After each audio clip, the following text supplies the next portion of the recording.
हमें ये खड़ा है अगर बात हम ही बोलो तो सुषमा कुमारी अगर नाम गले की दती तोहनी कम से कम सुन लिया बेटी छोड़ा है कि देखी कहाँ चढ़ गया 7वां 8वां क्लास के आगे।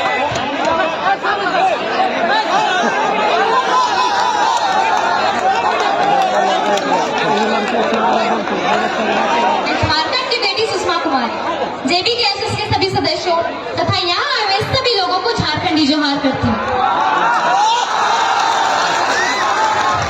मैं राजगंज की इस पावन धरती पर धनबाद जिले के 8 प्रखंड तथा झारखंड के समस्त जिलों से यह आह्वान करती हूँ कि जागो मेरे झारखंड वासियों, 2024 में झारखंड को एक बदलाव का नया उदय कराना है और झारखंड का आवाज दिल्ली तक पहुँचाना है। क्योंकि बहुत जुल्म हुआ हम झारखंड वासियों के साथ, अब ये जुल्म रुकनी चाहिए। हमारा राज्य देश को कुल 58 प्रकार का खनिज संपदा देता है, जैसे लोहा, चांदी, यूरेनियम, बॉक्साइट, ग्रेफाइट। इसके बावजूद आज हम लोग का झारखंड गरीबी में दूसरा नंबर पर क्यों है? आज हमारा राज्य लाचारी, बेबसी और गरीबी में जी रहा है। आज हम समस्त झारखंड वासियों को एकजुट होकर लड़ना होगा, बुराइयों के खिलाफ, भ्रष्टाचारियों के खिलाफ तथा सरकार के गलत नीतियों के खिलाफ। क्योंकि विनोद बिहारी महतो ने कहा था कि लड़ना तब है जब माटी, बेटी और रोटी संकट में हो, और आज ये तीनों संकट में आ चुकी है और आज हमें एकजुट होकर लड़ना ही होगा। अब हम अपनी इस माई माटी की छाती को और फिरने नहीं देंगे, क्योंकि वक्त आ गया है झारखंड में राज कर रहे समस्त भ्रष्टाचारी नेताओं तथा अन्य प्रदेशों के मंत्री तथा महामंत्री को झारखंड से उखाड़ फेंकने का।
झारखंडियत माटी को जगराने के लिए तथा झारखंड के नागरिकों को अपने हक, अधिकार और पहचान के लिए जयराम भैया के नेतृत्व में जो आग लगी है वो आग बुझने नहीं देना है।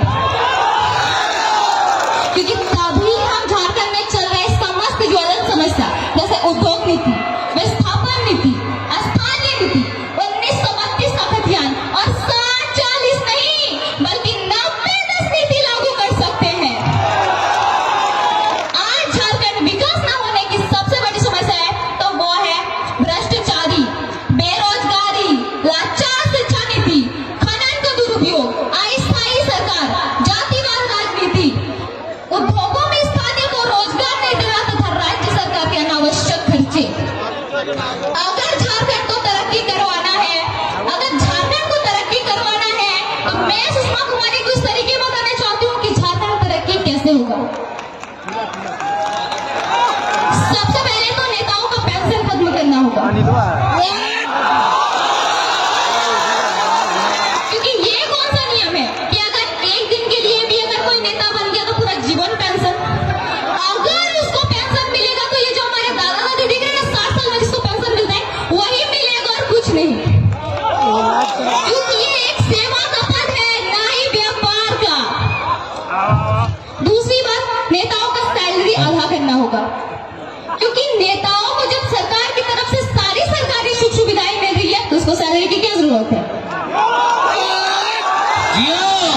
राजा महाराजा जैसा घूमता है, वीआईपी गाड़ी में घूमता है, सैलरी की क्या जरूरत है? सरकार की तरफ से सारी सुख सुविधाएं मिल रही है। तीसरी और सबसे महत्वपूर्ण बात, झारखंड के राजनीति से नेपोटिज्म खत्म करना होगा, क्योंकि झारखंड में एसएससी और जेपीएससी का तो कोई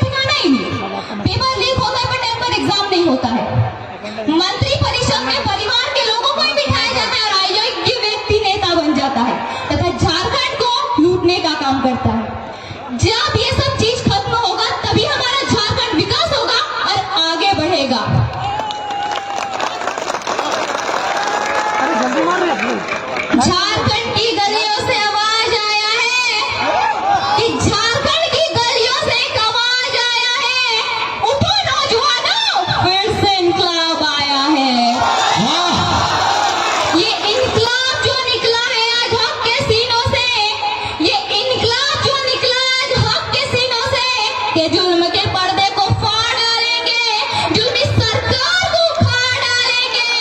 तुम लाख चला लो गोलियां, ये कम नहीं होंगे। गर्दन कटेंगे पर शीश कम नहीं होंगे। झारखंड की गलियों से आवाज आया है, उठो नौजवानों, फिर से इनकलाब आया है। हारा वही जो लड़ा नहीं, हारा वही जो लड़ा नहीं, और जो लड़ा उसके आगे फिर कोई अड़ा नहीं।